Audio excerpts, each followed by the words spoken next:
皆さんこんにちは、レンです。皆さん元気ですか？最近仕事が忙しくて全然動画を撮れてませんでした。今日の動画では言語学習で最も大切なことについて話したいと思います。この動画を見ている人はおそらく日本語を勉強している人だと思うので、はい、最後まで見てくれたらなと思います。僕が考える言語学習で最も大事なことっていうのは楽しむことです。楽しむこと。過去の動画でも何回も同じことを言ってるような気がしますが、はい。楽しんでください。皆さん、楽しんでますか？日本語楽しいですか？今日は言語学習を楽しむべき理由について話したいと思います。まず一つ目の理由ですが、言語学習っていうのはとっても時間がかかります。時間ね。言語を学ぶっていうのはすごい長いプロセスなので、もう本当に1年くらいではマスターできませんよね。もちろんたまにそういう人もいますけど、すごい才能があって1年とか6ヶ月とかでペラペラに話せる人っていうのは、ごく稀にいますが、稀っていうのは珍しいことですね。珍しい。そういう人はとても珍しいです。普通の人は言語をマスターするのに、そうですね、だいたい3年くらいはかかるんじゃないかなって思います。早くてもね。3年間もうずっと勉強し続けて、ようやく話せるようになるんじゃないかなって思います。もちろん皆さん仕事とか勉強とかあると思うので、実際はもっと時間がかかりますよね。実際僕も10年前くらいから英語の勉強を始めたんですけど、まだ全然完璧ではないですね。少し話せるんですけど、まだそんなに自信がないです。10年ですよ。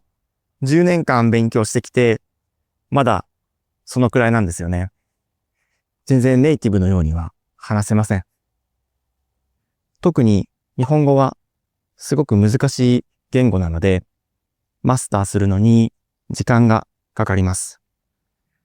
でも、中国語や韓国語を話せる人はまだ簡単だと思いますが、一般に日本語っていうのはかなり難しい言語とされています。実際僕もネイティブですが、日本語って本当に難しいんですよね。僕も未だに結構言葉を間違えたり、うまく表現できないなって思うことが多いんですよね。日本語はとても難しいので、時間がかかります。一生かけてやっていく人も多いですよね。一生っていうのは、もう自分の人生の全部を使って言語を勉強する人も多いと思います。通訳者とか翻訳家とかですね。そういう人は一生かけて言語を勉強することになります。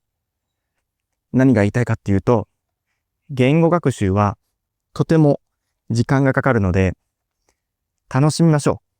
言語学習っていうのはとても時間がかかるので、楽しまないと続けられませんよね。楽しいことはいくらでもできますよね。昔僕ずっとゲームしてて、スマッシュブラザーズ知ってますか？スマッシュブラザーズ。任天堂のゲームですね。そのゲームはもういくらでもできたんですけど、逆に楽しくないことは全然続けられなくて、学校の勉強とか宿題とかは全然できませんでした。なので、やっぱり楽しむことっていうのは何かを学ぶ上で一番大事だと思います。楽しいとそのプロセス、過程自体がすごい魅力的になるので、結果が出なくてもすごい気分がいいですよね。それ自体が楽しいから。なので、何か勉強するときは自分が楽しめる勉強法を探すのがいいと思います。日本語の勉強方法って一つではないと思うんですよね。いろんな勉強方法があります。例えば、日本語でアニメを見たり、本が好きな人は本を読んだり、勉強が好きな人は文法書、日本語の教科書を買ったり、いろんな勉強方法があります。なので、自分が楽しいと思える勉強方法で日本語を勉強するべきだと思います。例えば、僕はとてもアニメが好きなので、アニメをスペイン語で見て、スペイン語を勉強してます。言語の勉強方法に正解はないので、自分のやりたいように勉強するのが一番いいと思います。文法を勉強するのが好きではないなら、別に勉強する必要はないかなって思います。学校の勉強ではないので、テストもありませんし、自由に気楽に勉強するべきだと思います。もちろん、楽しくないって思う瞬間は絶対にありますよね。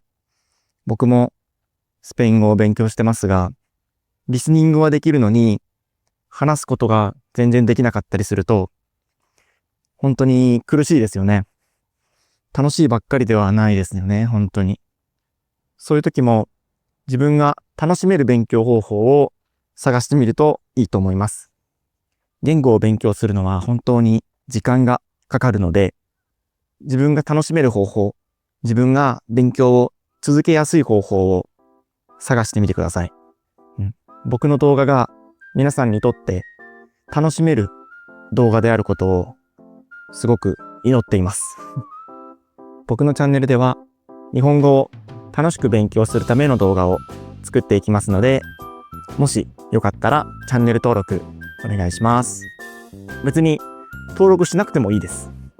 見てくれるだけで嬉しいので、チャンネル登録しなくてもいいですけど、してくれたら嬉しいですね。はい。では今日の動画は以上で終わります。皆様、見てくれてありがとうございました。